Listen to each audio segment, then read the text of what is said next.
Hello మామ 100 days college challenge లో ఇవాళ డే 25. ఎప్పట్లాగే మార్నింగ్ లేచేసి రెడీ అయ్యేసి కాలేజ్కి అయితే బయలుదేరిపోయాను. అందరూ అనుకుంటూ ఉంటారు లేవడం, కాలేజ్కి వెళ్ళడం, తినడం, మళ్ళీ కాలేజ్కి వెళ్ళడం, రావడం, ఇంతే కదా అని. మన ఛాలెంజే అది కదా మామ, 100 డేస్ కాలేజ్కి వెళ్ళడం. అయినా ఎవరేమనుకుంటే ఏంటి, మన పని మనం చేసుకుంటూ వెళ్ళిపోదాం. కాలేజ్కి వెళ్తే మా యశ్వంత్ గాడేమో టీ తాగుదాం రారా తలనొప్పిగా ఉంది అన్నాడు. సరే అని నేను, సతీష్ గాడు, యశ్వంత్ గాడు కాలేజ్ క్యాంటీన్కి వెళ్ళిపోయి టీ తాగేసి క్లాస్కి అయితే వెళ్ళిపోయాం. సరే అని బ్రేక్ లో బయటకు వస్తే ఇక్కడ మా కోటిగాడు, రాజశేఖర్ గాడు ఆడుకుంటూ ఉన్నారు. అయినా ఎన్ని రోజులు మావా, కాలేజ్ లో ఉన్నన్నాళ్లే కదా ఆడుకోవటమైనా గొడవ పడటమైనా. ఒక్కసారి కాలేజ్ నుంచి బయటకు వెళ్ళిపోతే ఎవరు ఎక్కడుంటారో తెలియదు, కలవడం కాదు కదా, కనీసం ఫోన్ మాట్లాడుకోవడం కూడా కుదురుతుందో కుదరదో. ఎవరి బిజీ లైఫ్ లో వాళ్ళు ఉండిపోతారు. అందుకే మావా కాలేజ్ లో ఉన్నప్పుడే చేసేయాలి, అది ఆడుకోవటమైనా గొడవ పడటమైనా ఇంకేమైనా. ఇప్పటికే ఎక్కువ మాట్లాడేసినట్టున్నా, ఇక మన టాపిక్ లోకి వచ్చేద్దాం.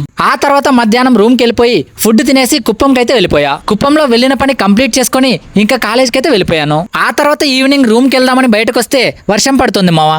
వర్షం వచ్చి చలి బెట్టింగ్స్ నాకు ఓనికింగ్స్. అలా వర్షం వైపుని ఎంజాయ్ చేస్తూ ఉంటే మా యశ్వంత్ గాడు క్యాంటీన్కి వెళ్ళి బజ్జీలు తిందాం పదరా అన్నాడు. సరే అని నేను, బన్నీగాడు, యశ్వంత్ గాడు క్యాంటీన్కి వెళ్ళిపోయి బజ్జీలు అయితే తినేసి రూమ్ కి అయితే వెళ్ళిపోయాం. డే 25 అయితే ఇంతే మామ. తర్వాత డే 26 లో కలుసుకుందాం. ఈ నా కాలేజ్ జర్నీలో మీరు కూడా పార్ట్ అవ్వాలనుకుంటే ఇప్పుడే వీడియోని లైక్ చేసి ఛానల్ని ఫాలో అవ్వండి. సరే అయితే వెళ్ళొస్తాం మరి, బాయ్.